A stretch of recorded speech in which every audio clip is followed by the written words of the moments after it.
Hello, Bill Ethier here from the Properties and Victoria Professionals Real Estate team. I'm here with Hunter Boucher from Landlord BC, and today we're with Hunter and he's going to talk about Bill 12, which is some new inclusions to the Residential Tenancy Act, discussing today on limitations of fixed-term tenancies as well as the new notice of for requirements for renovation and demolition of properties. So thanks, Hunter, for being here today, and just like to get your input on that. Yeah, well, thank you for inviting me. Happy to talk about this. So, starting with what you mentioned, the limitation on fixed terms, so that came into effect in December of last year, beginning of December. And it's not an outright prohibition on fixed terms. Fixed terms with a vacate clause still exist, but they can only exist for reasons that are allowed under the regulations. Okay. So, currently, there is only one reason for that, and that's if the landlord is going to be moving into the unit or they're a close family member. And they define that close family member, because the Act is good at doing that, as a parent or child of the landlord or the landlord's spouse. Okay, so no cousins or friends? No, okay. no. And no grandchildren either, or grandparents. It has to be directly a parent or a child. They put this change into the regulations specifically so that they can add more without having to go through the full legislative process. Okay. So we do expect to see more changes on that. Of course, the RTB has a lot on their plate right now with other changes that we'll discuss, but we will likely see some more exceptions to that added. Oh, thank you. And the other one that they brought in was the extension now, or more notice given, provided to a landlord who wants to renovate or demolish or change their property. Certainly, yeah. So that bill just came in not that long, a couple of weeks ago actually. And that's essentially what's happened is they've taken reasons that you used to be able to use the 2-month notice for, some of those reasons, and moved it over to a new form, a 4-month notice. So giving the tenant an additional 2 months notice. And this is going to be used specifically when you are ending the tenancy for renovations or repairs that require the unit to be vacant.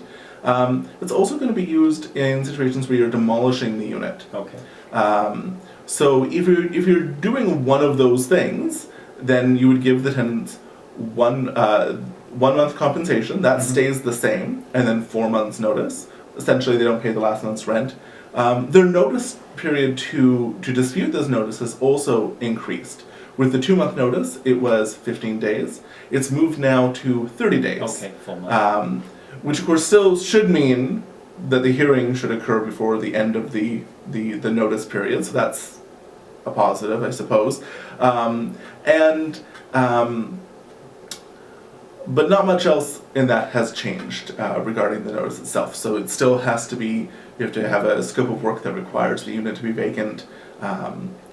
Yeah, and my understanding now is if the landlord fails to do the job or erroneously evicts the tenant, the penalty now is increased. That's correct. Yeah. Yes. So the penalty has moved from 2 months compensation, additional compensation, to 12 months compensation or penalty, and this is obviously a huge difference. Mm-hmm.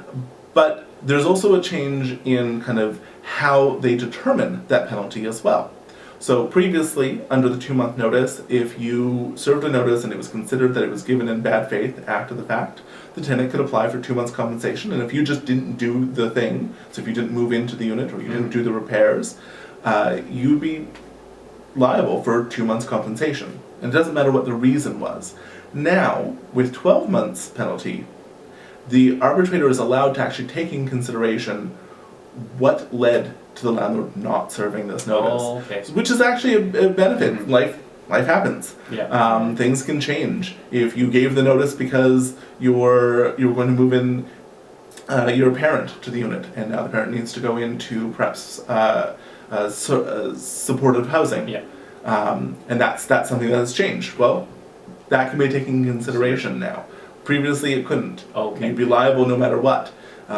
So it leaves more opportunity for a landlord to conduct their business in a way that is realistic. Things so there's a happen. bit more latitude now from, there is, from that before. definitely. For the penalty. Yeah. It's a much larger penalty, but at least there's some potential for a landlord having some change in their, certainly, in their personal situation. A greater degree of fairness to that, certainly.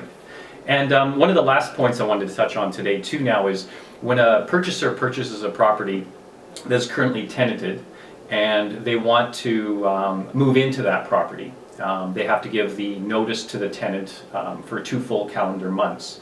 And now, under the regulations, is that the purchaser's name has to be attached to that notice along with their contact information. And the reason for that is? Well, it goes back to that penalty, Okay. actually. Yeah. So if we look at the penalty as something that can be applied if you do not do this thing, so if the purchaser doesn't move in, it's not fair to the landlord at that time, the previous landlord, Yeah. or the seller in this case, to be liable for that. Yeah. If the new owner doesn't move in, they rent it out to someone else, or just in general doesn't use it for that purpose, that new owner is now the person that's liable for this. And they could be subjected to a 12-month penalty as well if they decide to move them out for that. Exactly. Well, that's great. Well, thanks very much, Hunter, for your time today. Appreciate it. If you want more information on Landlord BC, should they contact you? Definitely. More information can be reached at landlordbc.ca. We have a blog there as well as membership information, and we'll be happy to help. Great. Thank you very much.